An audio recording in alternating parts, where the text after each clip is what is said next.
नमस्कार, आप सभी का एक बार फिर से स्वागत है हमारे चैनल भक्ति ज्ञान में। एक बार माता पार्वती ने भगवान शिव से कहा, प्रभु मैंने पृथ्वी पर देखा है कि जो व्यक्ति पहले से ही दुखी है आप उसे ज्यादा दुख प्रदान करते हैं, और जो व्यक्ति सुख में है आप उसे दुख नहीं देते हैं।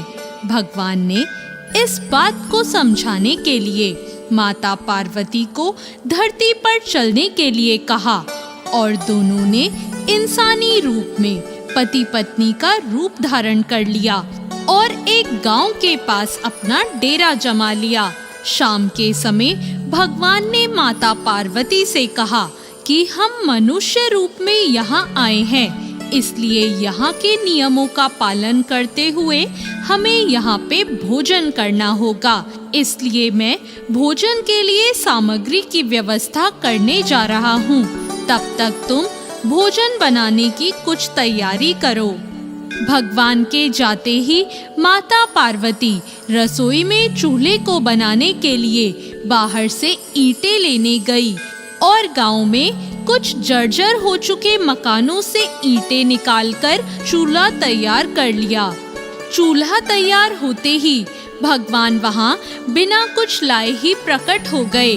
माता पार्वती ने उनसे कहा, आप तो कुछ भी लेकर नहीं आए, अब भोजन कैसे बनेगा?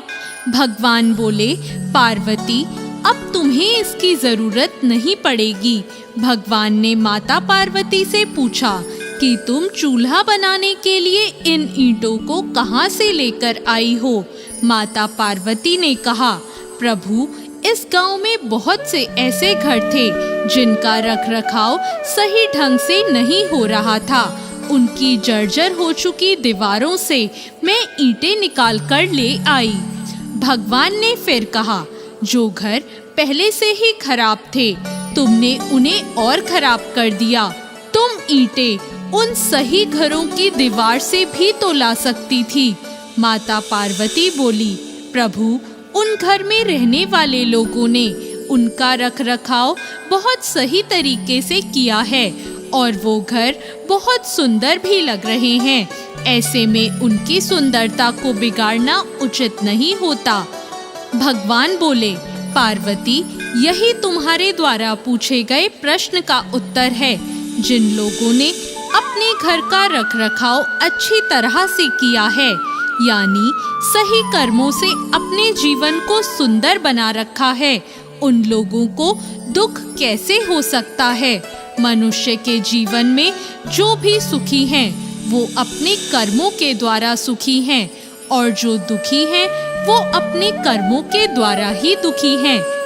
इसलिए हर मनुष्य को अपने जीवन में ऐसे ही कर्म करने चाहिए जिससे इतनी मजबूत व खूबसूरत इमारत खड़ी हो कि कभी भी कोई उसकी एक ईंट भी ना निकाल पाए। दोस्तों, ये काम जरा भी मुश्किल नहीं है, केवल सकारात्मक सोच और निस्वार्थ भावना की जरूरत है। इसलिए अपने जीवन में हमेशा सही रास्ता चुने। तो कैसी लगी आपको आज की ये कहानी?